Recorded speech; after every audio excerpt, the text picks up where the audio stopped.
Somebody's gonna get angry at the sound of volume. Hey, how's it going? So I've been thinking a lot about Apple lately because I do that. Bit of a fanboy, unapologetically so. And I'm a little worried about Apple because here's the thing. I don't think that Steve Jobs wants to succeed anymore with Apple. Yeah, I don't think he wants Apple to succeed more than it already has. Yeah, I know. Crazy, right? Well, here's my reasoning. Just hear me out. This is what I'm going to say. Basically, Apple is the taste maker in the industry, the trend setter. And they do that because they are cool. They're a company, they're a computing experience that you have to go out of your way to find. You have to pay extra for, the Apple tax. And that's okay because but they can be cool and they can say, hey, here's some cool things we're working on. If you're in with the in crowd, you'll use it. Here it is. Oh, look, it's Firewire on a hard drive. I mean on a laptop. All right, board. Oh, it's a lack of floppy drive. It's a nice interface. Oh, look at it. It's right here. It's right here in my hand. Do you want it? We're Apple. Pay for it. The problem with being cool, though, is you've got to be in the minority because the cool is always the new thing. That's what cool is. Cool as a sort of cultural force in the engine that is the development of culture. Cool is on the left side. Mainstream is on the right side. Cool is something that the mainstream eventually wants when they find out about it, and when they get it, they go, oh, we love this over here. They go, oh, now we're cool, right? But of course, cool people, even though they say they just like to be cool because it's just who they are, man, it's totally just authentic expression. Oddly enough, by the time these mainstream people come to the cool thing, the cool people have already moved on to the next cool thing, so it's this constant struggle. You have cool over here, mainstream over here, and they're always like, oh, I'm coming, I want to come to the party, and they're like, no, back off, fucker, I'm going to someplace you're not, and they're like, well, we want to go there too. But the only way you can be cool, the only way you can be this guy going, oh no, try and catch us, is if you're small. That's just how it works, right? This is the difference between Apple and Microsoft, because both companies have really, really talented engineers. Both companies create really cool, really compelling products. I mean, have you played the Xbox 360? It is awesome. And quite frankly, Windows has to run on about 1 billion computers flawlessly, or it's close to flawlessly. Now, come on. Not flawlessly. It doesn't work flawlessly. Nothing works flawlessly. But it's pretty impressive that they can run on 1 billion machines and run 25-year-old software. But they do that because they have to. Apple doesn't have to. Apple makes a decision for its cultural ethos, its user base. It's like, you better keep up because we're the elective.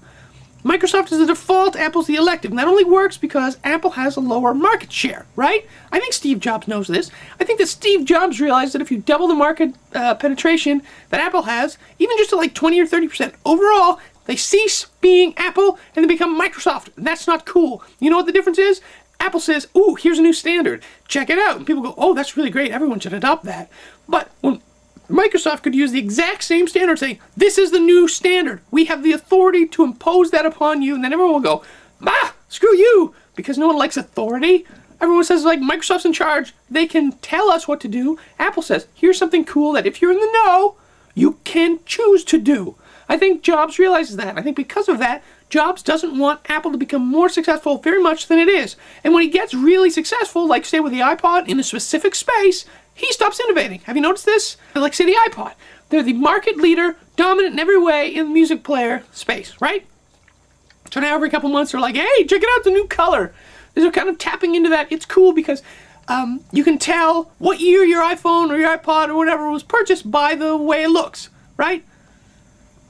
So you gotta buy the new one if you're in the in crowd, because the in crowd will be the ones to have the newest one, the whatever the new candy stick, chocolate bar, gumball, freaking iPod Nano is this year. That's the cool one. You better have it, otherwise you're off in the mainstream. The mainstream's catching up, and you better keep running. And oh my God, the mainstream is catching up. Cool guys, run! Cool guys, I'll hold them off. You shall not pass. Like what?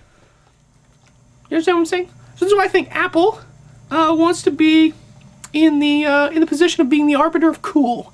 And Steve Jobs, I have to wonder, Steve Jobs going to sabotage himself? Is he just going to make business decisions that won't allow for this larger scaling? I mean, you see what kind of happens with MobileMe, where he's like, come on, millions of people, millions and millions and millions of people use service at once. So crazy.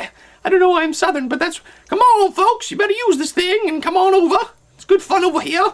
and then it just crashed because they don't have the experience. And you know what? Maybe that's kind of like, whoa, let's not go there for all. Let's just sit in the corner, be cool. One of the defining characteristics of the cool people, they can never admit that they're in this race, right? They're like, oh, I just happen to be. This is just how I am.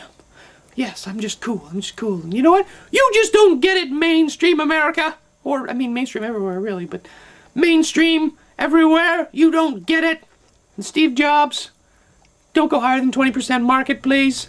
I like Apple the way it is. I like having to pay extra to belong to a group of people that get marginally better user interfaces and experiences. Because really what you're paying for here, and Jobs knows this, and Jobs isn't going to want to corrupt this because this would be the death of Apple as a culture, is that you have to pay to get in. That's what boutique pricing is. You're paying the entry price. You're saying, hey, you people who would enjoy it, but maybe you wouldn't really get it. You wouldn't really get the whole Apple thing. What is Apple about? I know, but you don't because I'm cool and you're not.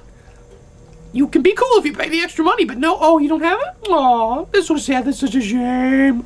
That's such a shame.